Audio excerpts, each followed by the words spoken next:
Earthquake in Taiwan. We're going to talk about it. To Taiwan now, hit by its biggest earthquake in 25 years. The government saying at least 9 people have died and more than 800 were injured. This is when an offshore earthquake struck the east coast of the island. It was a magnitude 7.4 and the deaths all occurred in Hualien County. That's a mountainous region near the epicenter. We can take you live there at the moment because search and rescue operations continue to be underway. Right in the I'll be honest, I feel like this is a testament to like how solid Taiwanese infrastructure is in comparison, because that's a big ass earthquake and only 9 people died and there's like 50 people that are missing so far. That's crazy.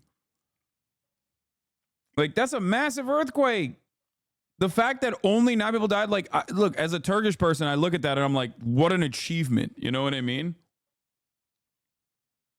I feel like 9 to 800 is a crazy ratio. 800 injured is like gonna happen because the earthquake is so fucking big. What are you talking about? Only 50 missing with 9 dead is a really, really solid number for how big the earthquake is. In the middle of Hualien, you can see here emergency workers and rescue workers at the scene. Heavy lifting equipment there too, because some buildings have come down. This is a remote, quite mountainous region of Taiwan, and there is damage that has been done to this area that will take weeks to repair, including some damage to infrastructure as well and to rail lines. But there were tremors felt right across Taiwan, even in Taipei. We've seen lots of videos that show buildings shaking violently. There have been aftershocks as well, about 100 of those. That's been really scary for people who live in Taiwan. Let's bring you the latest from there with Rupert Wingfield-Hayes. It wasn't just like the intensity of the earthquake, but from what I understand, it kept going and going and going. Like, it just it went on for like 24 fucking hours. This is the moment the quake struck a Taipei TV station in the middle of their morning news. The shaking was intense and prolonged. Buildings across the city swayed violently. Cupboards were emptied, furniture toppled. This construction site, this big building behind me here, under construction, a massive piece of either construction equipment or steel came off the top of this building this morning during the quake, crashed into the building beside it, and then down into this alleyway behind, where you can see some workmen now. They've closed off that road. Remarkably, no one was injured, no one was on the street there at the time. No one in the Taiwanese capital has experienced anything like. Let me tell you something, okay? Earthquake like that hits like American infrastructure, we're all dead, okay? Earthquake like that hit Turkey, so many people died, as you guys know. Earthquake like that hits American infrastructure is GG's, boys, okay? Let's keep it at $1.50. Considering ancient structures like in Japan, for example, surviving such earthquakes is with ease, I'm questioning how our building in many parts of the world cannot survive half as strong earthquakes in modern technology. It's called cost cutting. That's it. Why you hate America? Like this in a quarter of a century. Many young people have never felt shaking on this scale. An earthquake hasn't happened in a long... Yeah, by the way, the earthquake numbers are also logarithmic. So like the difference between a 7.7 and a 7.5 is ginormous. The difference between a 6 and a 7 is insane. So like, that's something to also consider as well. People will be like, oh, well, I don't get it. Like Turkey had what was the Turkish earthquake? Like the 5.5 earthquake in LA in August is nothing. Do you understand? A 5.5, there's also obviously the depth of the earthquake as well. So it is, it matters like how long the duration of the earthquake is. It matters how deep the earthquake is. And then beyond that, the number between a 5.5 and a 7.7 is insane.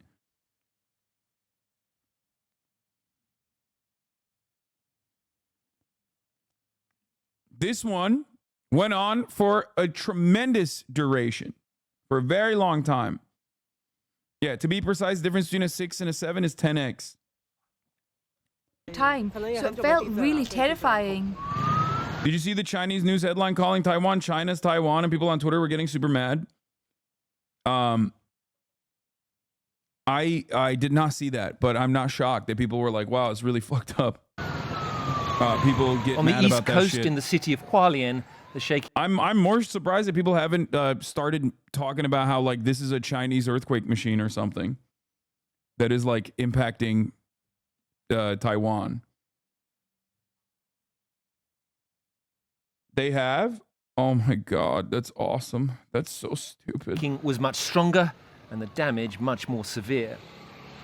People on their way to work watched in fear and awe. It also literally doesn't make sense because if China considers Taiwan to be Chinese Taipei, why the fuck would they hit it with an earthquake gun? Like, that doesn't make any sense. They're simultaneously being like, wow, it's really fucked up. China considers Taiwan to be a part of China. Also, they hit their own citizens with an earthquake gun then? Like, is that what you're saying? It doesn't make sense from a conspiracy angle.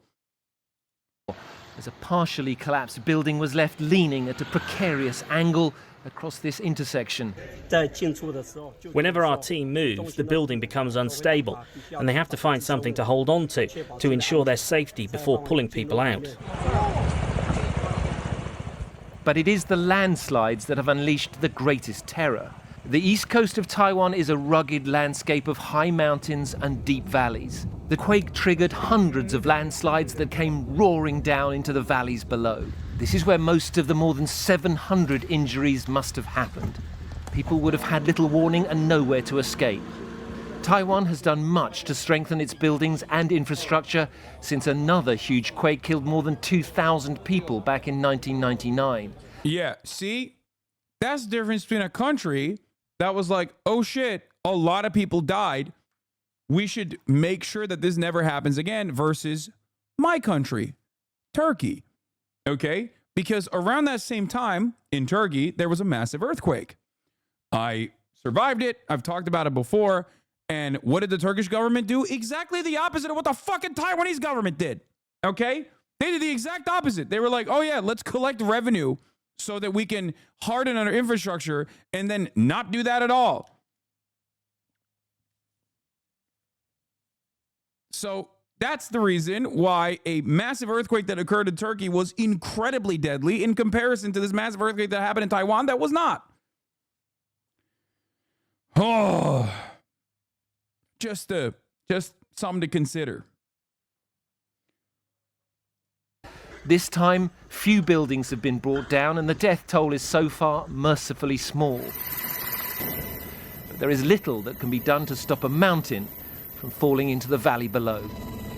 Rupert Wingfield-Hayes, BBC News, in Taipei. So Oh wait, it wasn't bombs, it was Chinese HARP. Yeah. Trust the plan. Taiwan earthquake. Weather modification is going live. China surrounds the area, waiting there for the precise moment to attack. Right after she met with Biden earlier this AM. Get ready. Solar eclipse, April 8th, and CERN to launch. Bro, this person is literally saying all of the words that he's heard in his succession. Like, none of this. He's just saying words, bro. None of this is related to one another. He said CERN.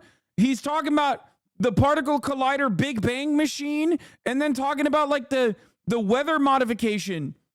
The fuck do either of these concepts have to do with anything with one another?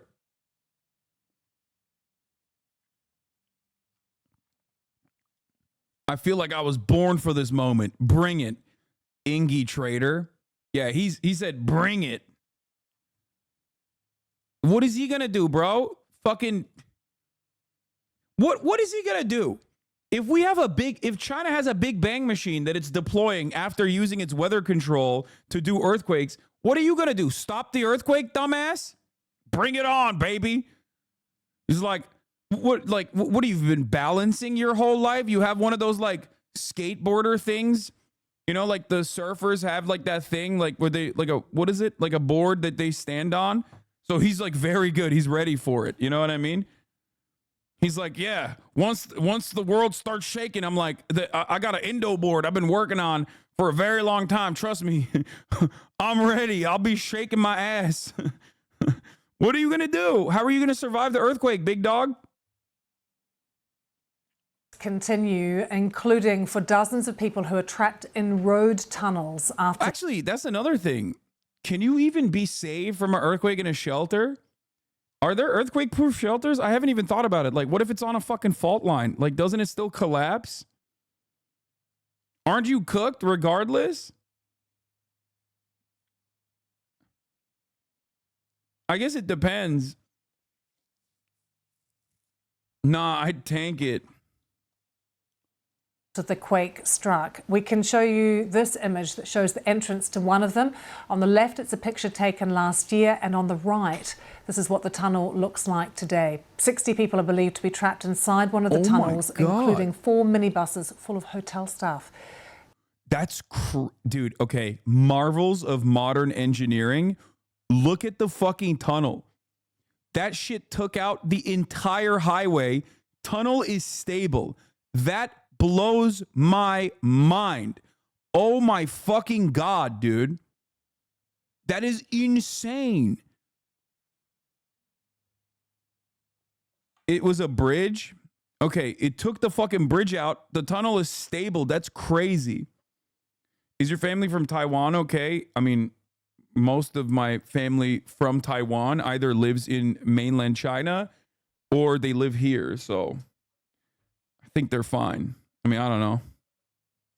They appear right now to be unreachable by phone. So late in the evening in Taiwan at the moment, they'll be hoping that there are a few aftershocks in the night, but those rescue efforts continue and we'll keep you up to date with those. Gregor Stewart Hunter is in Taipei and he told me about what it was like when the earthquake struck this morning. It was the feeling of being lifted up by someone and shaken. And then even once the initial shock had died down, the rest of the morning was spent with a series of aftershocks in very quick succession, some as close as 5 minutes apart. And when I checked the news and realised that the epicenter of what had felt like a very powerful quake was actually in Hualien, my jaw hit the floor. I thought, you instantly knew that was going to be a really, really big quake. And it seems that's been... Hold up, you're part Taiwanese? No, man. What the fuck? No. My uncle's wife, Jake's wife, is Taiwanese, okay? What? I'm not part Chinese, okay? I'm part Chinese. Actually. Yeah, Hasan Wu. As it was. The quake is huge, the biggest in 25 years, and we've got hundreds of people injured as well as hearing reports of many. Honestly, I wish I was, though. That shit would be so sick. I have become an increasingly, I've become more and more of a Cinnaboo. Okay.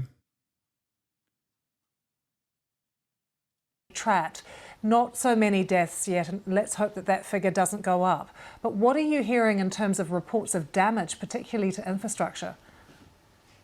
Yeah, I think the infrastructure has been one of the most obvious ways that the damage has shown up. Links into Hualien itself have been damaged quite severely. Some of the railway network is down. Some of the tunnels have collapsed, which means that actually physically getting in and out has become quite difficult unless you're going by air or by sea. But the damage extends beyond Hualien. In Taipei itself, there was suspension of the city subway services in the morning, and the high-speed rail operator announced that there were going to be delays up and down the length of its line, which runs down the opposite coast of the island. So quite severe delays to infrastructure. Like I said, wild that like, you know, hardening your infrastructure turns out pays dividends, yields tremendous results. I just Googled Jenks wiki page and you aren't lying about your aunt being Chinese. Wait, why would that be a thing I would lie about?